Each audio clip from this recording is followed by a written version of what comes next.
Cedric, second day of spring football for UT. A little windy today. Moved it into the bubble, baby. In the bubble wrap. What'd you see? What jumped out at you from seeing 2.5 hours of practice?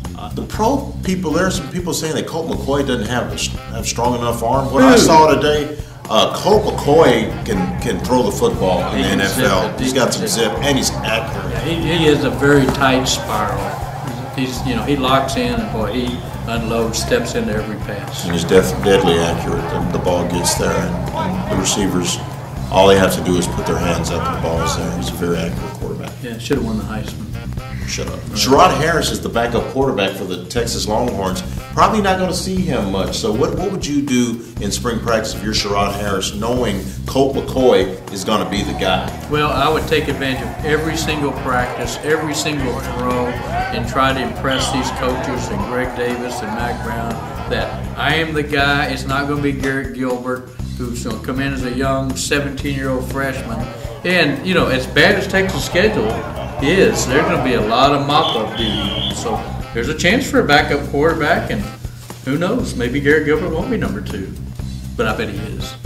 Sergio Kendall will be playing a lot more defensive end. They want him to be the next Brian Orakpo. Big shoes to fill. He told us that he took that NFL evaluation and wadded it up and threw it in the trash, and he's starting over. I think that's a good move. Yeah, I do too. He's motivated, and he's going to make his money as a pass rusher. Last year was a breakout season. This season he can make himself some NFL money. I think Lamar Houston's going to have to really step up because that's the biggest question mark on this defense is right up front, the big boys up front. And Roy Miller was the emotional leader of that front four.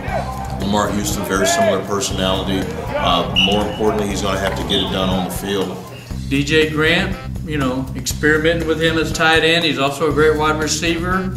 You see anything you like from him today? I like his size. He's one of the guys says he's like 230 pounds. And one thing about switching from wide receiver to tight end is you get a step on those linebackers. You're still a little quick, shifty guy. So DJ Grant's probably going to win some of those battles out in the patterns against these linebackers, and he's going to be a matchup problem if he keeps the weight on and if he improves his hands, and most important, if he gets the trust of Colt McCoy, because you don't just give that over. Trust is something you earn with a quarterback. There's a place for DJ Grant.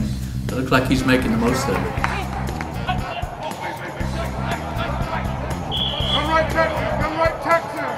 Now that he is a wide receiver, I've seen some good things out of John Childs. Soft hands, runs pretty good routes. Going to be tough on him, though, because this is a very deep receiving core. He can twist and turn and make a lot of athletic catches, and, he's got that thick body, so he's not going to be able to be jammed or anything. But you're right on. He's going to have trouble cracking that elite group. Mack Brown was very nervous that some guys would get hurt because they were just in shorts. They were physical. Very physical. Pass breakups, they were taking some people to the ground. You noticed that, and I did too. And you were making fun of me a little bit because I said it's the best group of wide receivers in school history. Are you just glad to be talking football in February? I am. Are we Texan or what? Yeah, we're from Texas. We are. Shoot us.